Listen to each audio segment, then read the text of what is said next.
शादी की पहली रात ना जाने कैसे लाइट चली गई। पति ने अंधेरे में ही मेरे साथ सुहागरात मनाई और सुबह अचानक गायब हो गया। सुबह सास कमरे में आई और कहने लगी, माफ़ करना बेटा, मेरी तबीयत खराब थी, इसलिए विराज सारी रात मेरे साथ अस्पताल में था। यह सुनकर मेरे होश उड़ गए। अगर मेरा पति हॉस्पिटल में था तो फिर वह कौन था जिसने पूरी रात मेरे साथ। और जब उस इंसान का चेहरा मेरे सामने आया तो मेरा दिल दहल गया, क्योंकि वह तो मेरा रिश्ता बड़ी जल्दीबाजी में तय हुआ। 1 महीने में ही शादी की तारीख भी रख दी गई। मेरे पापा बहुत ही पुराने ख्यालात के आदमी थे, इसलिए किसी ने यह ज़रूरत ही महसूस नहीं की कि मुझे लड़के से मिलवाया जाता। लेकिन अपनी भाभियों के मुंह से मैंने लड़के की तारीफ़ें बहुत सुनी थी कि देखने में बड़ा स्मार्ट और खूबसूरत नौजवान है। लेकिन मेरा दिल भी मचल रहा था कि मैं अपने होने वाले जीवन साथी को एक नज़र देख लूं। मैंने अपनी भाभी से कहा कि मैं लड़के को एक नज़र देखना चाहती हूँ, तो भाभी ने कानों को हाथ लगा लिया और कहने लगी कि तुम्हारे पापा तो बिल्कुल नहीं मानेंगे। हाँ, उसकी तस्वीर तुम देख सकती हो। मैं तस्वीर पर ही राजी हो गई। चलो कम से कम एक झलक लड़के की देख तो लूँगी, जिसके साथ पूरी ज़िंदगी गुजरने वाली है। बिना देखे उसे कैसे मैं अपने पति के रूप में एकदम से स्वीकार कर सकती थी। और जब भाभी ने मुझे विराज की तस्वीर दिखाई तो दिल की धड़कनें एकदम से बेकाबू सी हो गई। ऐसा खूबसूरत नौजवान मैंने आज तक अपनी ज़िंदगी में नहीं देखा था। अपनी किस्मत पर दिल खुशी से झूम उठा कि भगवान ने कितना हैंडसम पति मुझे दिया। बस भगवान से दिल ने प्रार्थना की, जितना देखने में खूबसूरत है वह दिल का उतना ही अच्छा हो। खूबसूरती में तो किसी से कम मैं भी नहीं थी, और फिर शादी में समय भी बहुत कम था। यह 1 महीने तो बस तेजी से गुजर गए और मेरी शादी हो गई। शादी में किसी भी तरह की कोई परेशानी नहीं हुई। जब मुझे फेरों के लिए मंडप में लाया गया तो मेरी आंखें विराज की आंखों से टकराई। उसकी आंखों की चमक और खुशी देखकर साफ महसूस हो रहा था कि वह भी इस रिश्ते से बहुत खुश है। मैं विदा होकर अपने ससुराल आ गई। मेरी सास ने मुझे कमरे में बिठा दिया, लेकिन मेरी सास के चेहरे पर अजीब सी परेशानी छाई हुई थी। ऐसा लग रहा था जैसे वह बहुत ज़्यादा तकलीफ में है। इस सर्दी के मौसम में भी उनके माथे से पसीने की बूंदें चमक रही थी। मैंने सोचा शायद शादी के भागम भाग से थक गई होगी। जैसे ही वह कमरे से बाहर गई तो मैंने अपने कमरे का जायजा लिया। मेरा कमरा काफ़ी बड़ा था और उसे बहुत ही खूबसूरती से सजाया गया था। उस पर फूलों की सजावट ने तो कमरे को और भी चार चांद लगा दिए थे। कमरे का माहौल बड़ा ही रोमांटिक था। यकीनन यह कमरे की सजावट विराज ने ही करवाई होगी। यह सजावट उसकी मोहब्बत बयां कर रही थी। इस रात को कैसे यादगार बनाना है, यह सोचकर मैं शर्म से लाल हो गई। विराज के बारे में सोचकर मेरा दिल जोरों से धड़क रहा था। मगर अचानक ही कमरे की लाइट बंद हो गई। एकदम ही कमरा अंधेरे में डूब चुका था। जनवरी का महीना था, इसलिए गर्मी का तो सवाल ही पैदा नहीं होता। सर्दी अपने जोरों पर थी, लेकिन इस अंधेरे में मुझे कुछ भी दिखाई नहीं दे रहा था। मैं यही सोच रही थी कि एकदम से लाइट क्यों चली गई। लेकिन इस समय मुझे कमरे में दरवाजे खुलने की आवाज़ आई और खुलने के बाद दरवाज़ा बंद होने की भी आवाज़ आई। मुझे अंधेरे में कुछ भी दिखाई नहीं दे रहा था, बस एक काला साया नजर आया। मैंने धीरे से कहा, कौन? तो आवाज़ आई, मैं विराज, आपका पति। यह सुनकर मैं शर्म के मारे कुछ बोल ही नहीं पाई। वह मेरे पास आ गया और कहने लगा कि हमारे मोहल्ले की लाइट खराब हो गई है, इसलिए रात भर लाइट नहीं आएगी। यह सुनकर तो मैं परेशान हो गई, क्योंकि मुझे विराज का चेहरा ठीक से दिखाई नहीं दे रहा था। मेरा मोबाइल मेरे पास नहीं था, अंधेरे में ना जाने कहाँ रखा हुआ था, वरना मैं अपने मोबाइल की लाइट जला लेती। वह मेरे पास बैठ गया तो मुझे लगा शायद वह अपने मोबाइल की टॉर्च जलाएगा, मगर उसने ऐसा कुछ भी नहीं किया। कहने लगा, हमें यह रात अंधेरे में ही काटनी पड़ेगी, क्योंकि कल सुबह ही अब लाइट ठीक होगी। मैं भला क्या जवाब दे सकती थी। मौसम सर्द था, इसलिए कमरा भी काफ़ी ठंडा था। उसने मेरा हाथ पकड़ा, जो उस वक्त एकदम ठंडा हो रहा था। उसने एक अंगूठी मेरे उंगली में पहना दी। कहने लगा, यह आपकी मुंह दिखाई का तोहफा है। उसके बाद वह मेरी तारीफ़ें करने लगा। उसकी बातों में कोई जादू था। मैं उसकी जादू में खोने लगी। वह मुझसे मोहब्बत का इजहार करता रहा और धीरे धीरे मेरी ज्वेलरी भी उसने अपने हाथों से उतार दी। मैं उसका चेहरा तो नहीं देख पा रही थी, लेकिन उसकी आवाज़ और मोहब्बत भरी बातें तो शायद मैं ज़िंदगी भर भूल नहीं पाती। उसने धीरे धीरे मेरी सारी ज्वेलरी उतार दी और मेरे बहुत करीब आ चुका था। इतना करीब कि उसकी सांस अपने चेहरे पर मैं महसूस कर सकती थी। और फिर हमारे बीच की सारी दूरियां मिटती चली गई। मैं विराज की मजबूत बाहों में समाती चली गई। उसने उन लम्हों को मेरे लिए बहुत कीमती बना दिया था। उसके संगत को पाकर मैं बहुत खुश थी। सुबह मेरी आंख खुली तो कमरे में रोशनी चारों तरफ फैली हुई थी और कमरे में आने वाली गुलाब की खुशबू अब तक मुझे अपने जादू में लिए हुए थी।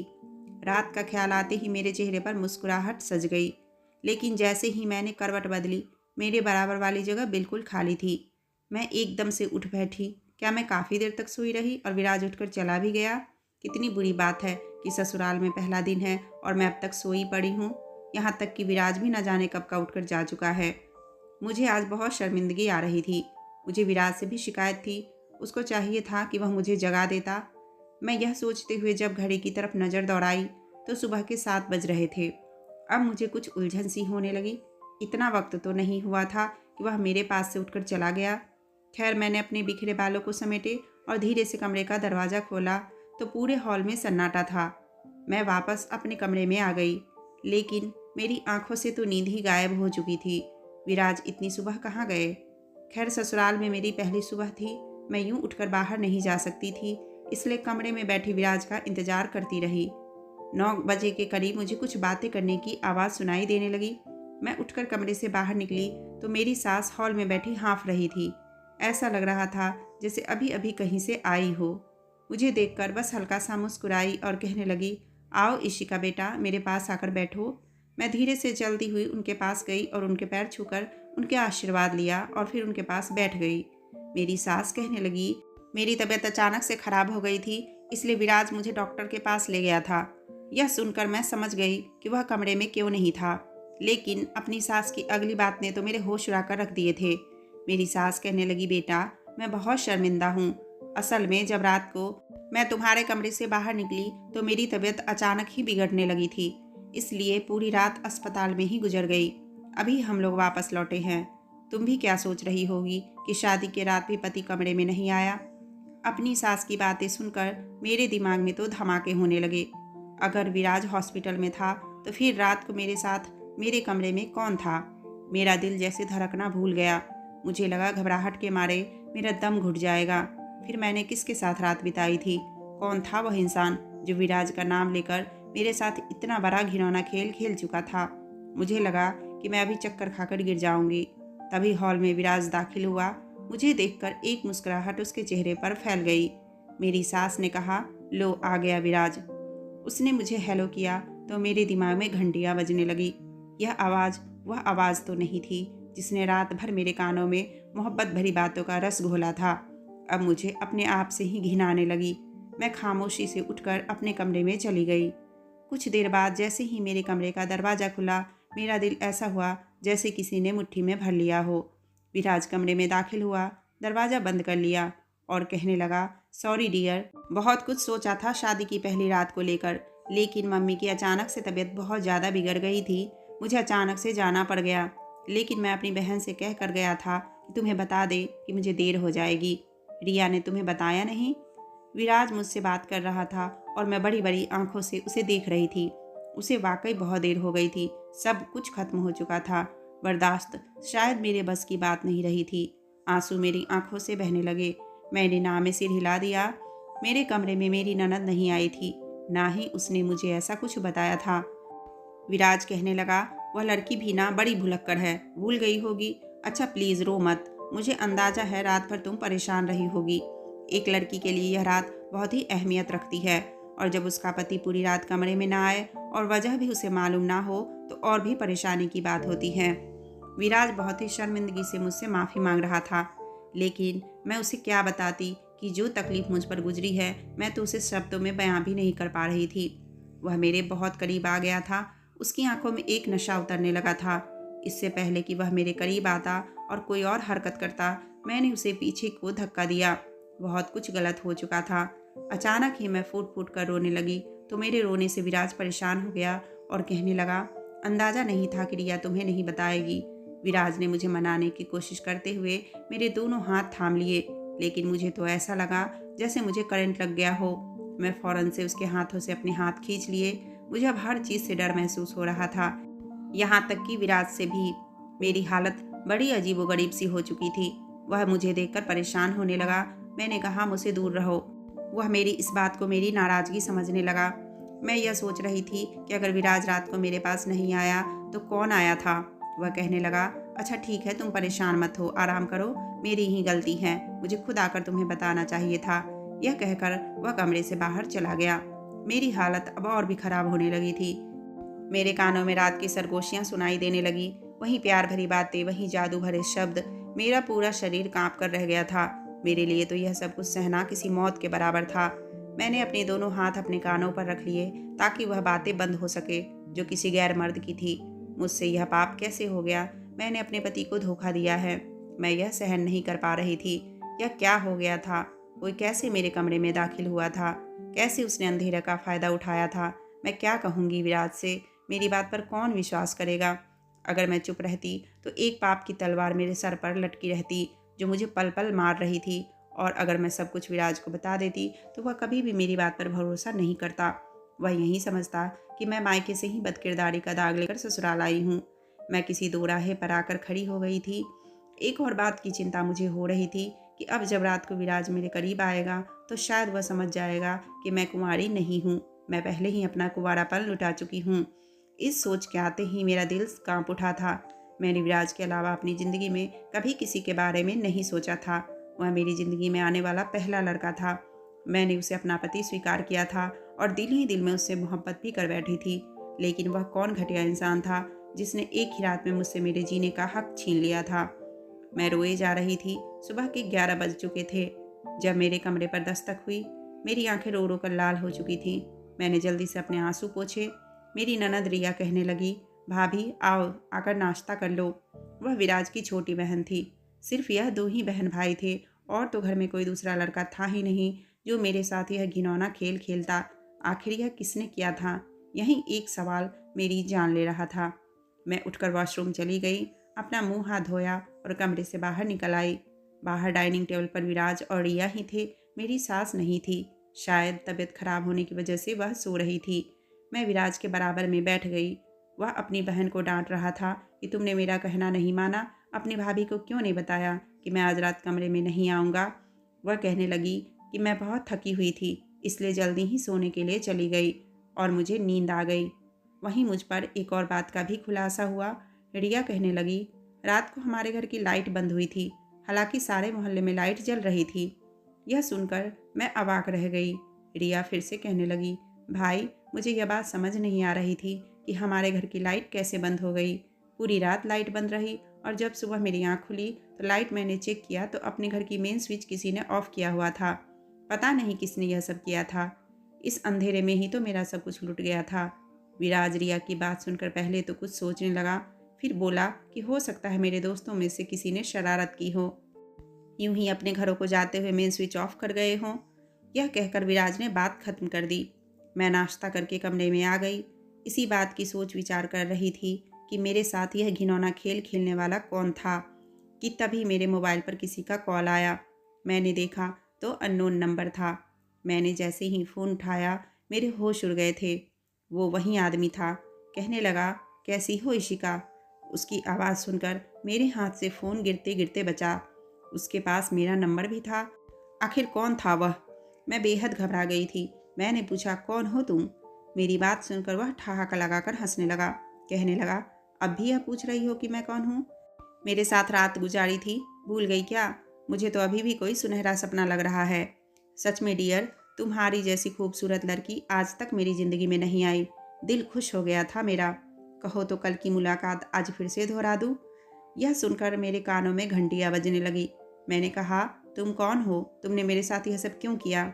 मेरी बात पर वह फिर से ज़ोर ज़ोर से हंसने लगा। कहने लगा, तुम्हें दुल्हन के रूप में देखकर मैं पागल हो गया था, इसलिए मुझसे रहा नहीं गया। और वह विराज भी ना, कितनी अच्छी किस्मत पाई है उसने। हालांकि मैं भी कम खूबसूरत नहीं हूँ, लेकिन विराज के आगे थोड़ा कम लगता हूँ। उसकी इस तरह की बातें मैं और नहीं सुनना चाहती थी, इसलिए मैंने गुस्से से फ़ोन बंद कर दिया। वह आदमी जिसे मेरा फ़ोन नंबर तक मालूम है, कितनी बेहूदगी से अपने इस घटिया खेल का पर्दाफाश कर रहा था। मेरा दिल इस कदर बेचैन था कि शायद मैं अपनी तकलीफ़ों को शब्दों में बयां नहीं कर सकती थी। पूरा दिन मेरा इसी परेशानी में गुजरा। लेकिन रात को मुझे फिर से इस नंबर से एक कॉल आया कि अगर तुमने विराज को अपने करीब आने दिया तो मैं तुम्हारा राज सबके सामने खोल कर रख दूंगा और विराज से कह दूंगा कि मेरा इस लड़की से शादी से पहले ही चक्कर है और इस लड़की के साथ मेरे हर तरह के संबंध है। यार, तुम मेरे दिल को भा गई हो। जी चाहता है दोबारा तुम्हारे साथ वहीं प्यार भरे लम्हे को गुजारूं। इसलिए मेरी बात कान खोलकर सुन लो। विराज को अपने करीब मत आने देना, वरना जो अंजाम होगा उसकी तुम खुद ही जिम्मेदार होगी। वैसे एक बात बताओ, कल रात मैंने तुम्हें खुश तो कर दिया था ना? वह कहकर बहुत जोर से हंस पड़ा। गुस्से के मारे मेरा बुरा हाल हो गया था। मुझे कुछ भी समझ नहीं आ रहा था कि क्या करूं। इस बात को मैंने विराज से अभी तक छुपाया था। वह मेरी ज़िंदगी को बर्बाद कर देगा, तलाक करवा देगा। मैं यह सोचकर परेशान होकर रह गई थी। मैं बिल्कुल नहीं जानती थी कि यह आदमी कौन है। मैंने अपने अतीत को अपने दिमाग में खंगाल कर रख दिया था। मुझे ऐसा कोई भी लड़का याद नहीं आया था जो यूं मेरी ज़िंदगी को बर्बाद कर रहा था। उसके बाद उस लड़के ने मुझे एक ऐसी तस्वीर दिखाई जो शायद उसने शादी की पहली रात में ले ली थी, जब मैं गहरी नींद में उसके कंधे पर सर रखकर सो रही थी। उसने अपना चेहरा ब्लर कर दिया था और उसे देखकर तो मेरे होश उड़ गए। मैं कई बार यह सवाल दोहरा चुकी थी कि तुम कौन हो, क्यों मेरी ज़िंदगी को बर्बाद कर रहे हो, लेकिन जवाब में वह हंसने लगता। लेकिन यह राज भी बहुत देर तक राज नहीं रहा। विराज जब भी रात को मेरे करीब आने की कोशिश करता, मैं किसी न किसी बहाने से उसे अपने से दूर कर देती। लेकिन जाहिर है वह मेरा पति था, कब तक मुझसे दूर रह सकता था। मेरे दिल में हर वक्त यह डर रहता कि अगर वह मेरे करीब आया तो उसे पहली रात का सच मालूम हो जाएगा और वह मुझे तलाक दे देगा। और दूसरा डर यह था कि कहीं उस लड़के को पता चल गया तो वह विराज को मेरे बारे में झूठी खबर देकर मेरा घर बर्बाद कर देता। एक औरत के लिए उसका घर बहुत अहमियत रखता है, उससे बढ़कर उसके लिए उसकी इज्जत होती है। अगर वह लड़का इस तरह की बातें फैलाकर मेरा घर बर्बाद कर देता तो मेरी इज्जत भी नीलाम हो जाती। और फिर कोई भी औरत शादी के बाद तलाक नहीं चाहती है। मैं बहुत ज़्यादा परेशान थी। मेरा दिल हर वक्त डर में रहता था। एक बार ऐसा कुछ हुआ कि मेरे होश उड़ गए। मेरी ननद की मंगनी विराज के एक दोस्त से हो चुकी थी। एक दिन वह हमारे घर लंच पर आया। मेरी सास ने सुबह ही मुझसे कह दिया था कि रात का खाना रिया का मंगेतर हमारे साथ ही खाएगा, इसलिए मैंने खाने की सारी तैयारी कर रखी थी। रात को जब रिया का मंगेतर वीरेन आया तो मैं किचन में बिजी थी। रिया भी मेरे साथ खाने में मेरी हेल्प करवा रही थी। जब सब कुछ तैयार हो गया तो रिया कहने लगी, भाभी प्लीज़ वीरेन के सामने यह मत कहना कि खाना आपने बनाया है, बस यही कहना कि मैंने बनाया है, मेरी ज़रा वैल्यू बढ़ जाएगी। वह हर बार मेरे खानों में कमी निकालता है। रिया की हालत मैं समझ सकती थी। हर लड़की की बस यही तो इच्छा होती है कि उसकी बनाई हुई चीज़ की तारीफ उसका पति जरूर करे। मैंने मुस्कुराकर कहा कि ठीक है, कह दूंगी। वह खुश हो गई। जैसे ही मैंने खाना टेबल पर लगाया, वीरेन सामने ही बैठा था। मैंने उसे हेलो किया तो उसने सर हिला दिया। लेकिन उसके बाद जो हुआ, मेरा दिल धड़कना भूल गया था। खाने की टेबल पर सब बैठ चुके थे। ना जाने क्यों मुझे यह महसूस हो रहा था जैसे वीरेन मुझे अजीब सी नज़रों से देख रहा था। मुझे उसकी नज़रों से उलझन होने लगी थी। मैं टेबल पर बैठ गई और खाने का पहला निवाला लेने लगी। उसने कहा, खाना बहुत ही टेस्टी बना है, यकीनन रिया ने नहीं बनाया होगा। तो रिया ने कहा, मैंने ही बनाया है, शक है तो भाभी से पूछ लो। मैं खाना खा रही थी, लेकिन वीरेन की आवाज़ सुनकर मेरा निवाला मेरे हाथों में ही रह गया। मैंने एकदम से उसकी तरफ देखा और उसकी आंखों में जो कुछ मैंने देखा मेरी जान निकलने के लिए काफ़ी था। वह बड़ी अजीब सी मुस्कुराहट चेहरे पर सजाकर मुझे ही देख रहा था। मुझे लगा जैसे मैं सांस लेना भूल गई हूँ। यह आवाज़ मैं कैसे भूल सकती थी? उसकी इसी आवाज़ ने तो मेरी नींदें उड़ा रखी थी। मेरे दिल का चैन, सुकून सब कुछ बर्बाद करके रख दिया था। वह कहने लगा, खाना इतना मज़े का है कि दिल कर रहा है बनाने वाले का हाथ चूम लूँ। वह लगातार मेरी ही तरफ देखकर बोल रहा था और उसी अंदाज में जो अंदाज उसकी पहली रात को था। उसके हंसने बोलने के अंदाज से मुझे बिल्कुल नहीं लगा था कि मेरे कान धोखा खा सकते हैं। यह वही इंसान था जिसने मुझे बर्बाद किया था। मेरा जी चाहा कि मैं ज़मीन के अंदर समा जाऊं। मैं सोच भी नहीं सकती थी कि मेरी ननद का होने वाला पति मेरे साथ इतना बड़ा खिलवाड़ कर सकता है।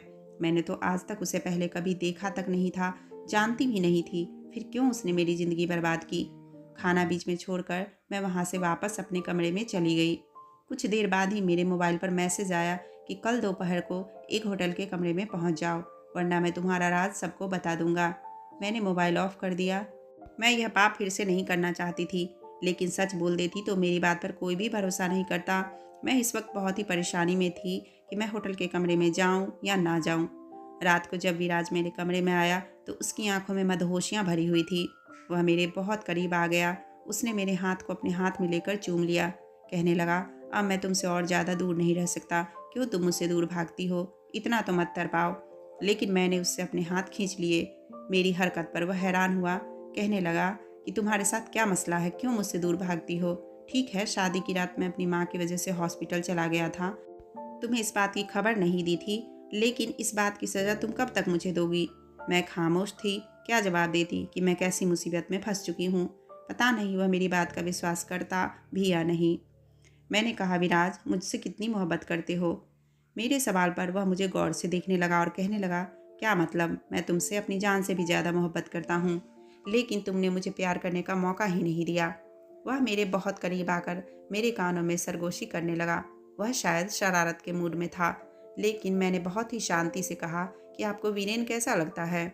मेरे सवाल पर वह कहने लगा कि हम दोनों के बीच में वह कहाँ से आ टपका। मैंने कहा, मुझे बताओ कि वह कैसा लड़का है। विराज कहने लगा, अच्छा है, मेरा दोस्त है, हम एक ही क्लास में पढ़ते थे। वह भी अपने माँ बाप का इकलौता बेटा है। कुछ अय्याश टाइप का है, लेकिन जाहिर है लड़के ऐसे ही होते हैं। शादी के बाद खुद ही सुधर जाएगा। मैंने कहा कि मुझे वह बिल्कुल भी अच्छा नहीं लगा।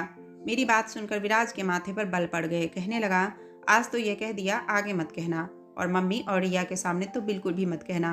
मम्मी उसको बहुत चाहती है और अपने दामाद के रूप में स्वीकार कर चुकी है। मम्मी को उससे बहुत मोहब्बत है। मैंने बहुत हिम्मत जमा कर रखी थी कि मैं विराज से बात करूंगी, लेकिन मैं खामोश हो गई। अगले दिन मैं होटल गई तो वीरेन पहले से ही कमरे में मौजूद था। मुझे देखकर कहने लगा, देख लो, आखिर आ ही गई। मैं जानता था कि तुम्हें आना ही था। मैं रोने लगी। मैंने कहा, मैंने तुम्हारा क्या बिगाड़ा था जो तुमने मेरे साथ यह सब कुछ किया? वह कहने लगा कि मैंने पहली बार तुम्हें दुल्हन के रूप में देखा तो देखता ही रह गया। बस मेरा दिल तुम पर आ गया, इसलिए मैंने रिया की माँ के खाने में एक ऐसी चीज़ डालकर दे दी जिससे उनकी तबीयत खराब हो गई। मजबूरी में विराज को उनके साथ हॉस्पिटल जाना पड़ा और फिर मैंने मेन स्विच ऑफ किया और तुम्हारे कमरे में आ गया। रिया की नज़र में मैं घर से जा चुका था। मुझे जो चीज़ अच्छी लग जाए वह मुमकिन ही नहीं कि मैं उसे छोड़ दूं।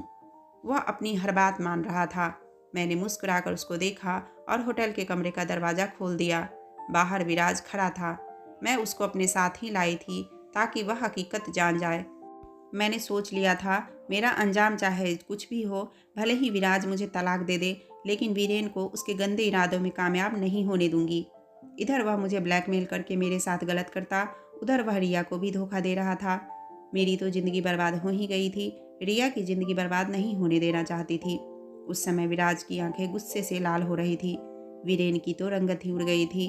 विराज ने वीरेन को बहुत मारा और रिया का रिश्ता भी उससे तोड़ दिया और उसका मोबाइल लेकर उसमें से मेरी सारी तस्वीरें डिलीट कर दी। विराज मेरे सामने शर्मिंदा खड़ा था और मैं बेतहाशा रो रही थी। विराज कहने लगा कि तुम परेशान मत हो, तुम्हारी बात इस घर से बाहर नहीं जाएगी। मेरी वजह से ही तुम्हारे साथ यह हादसा हुआ है और मैं तुम्हें इस तरह बेसहारा नहीं छोड़ूंगा। उसने मुझे दिल से अपना लिया था। घर आकर मैंने रिया को सारी सच्चाई बता दी कि वीरेन ने मेरे साथ क्या किया था। अगर मैं रिया को सच्चाई नहीं बताती तो वह वीरेन को अपने दिल से निकाल नहीं पाती।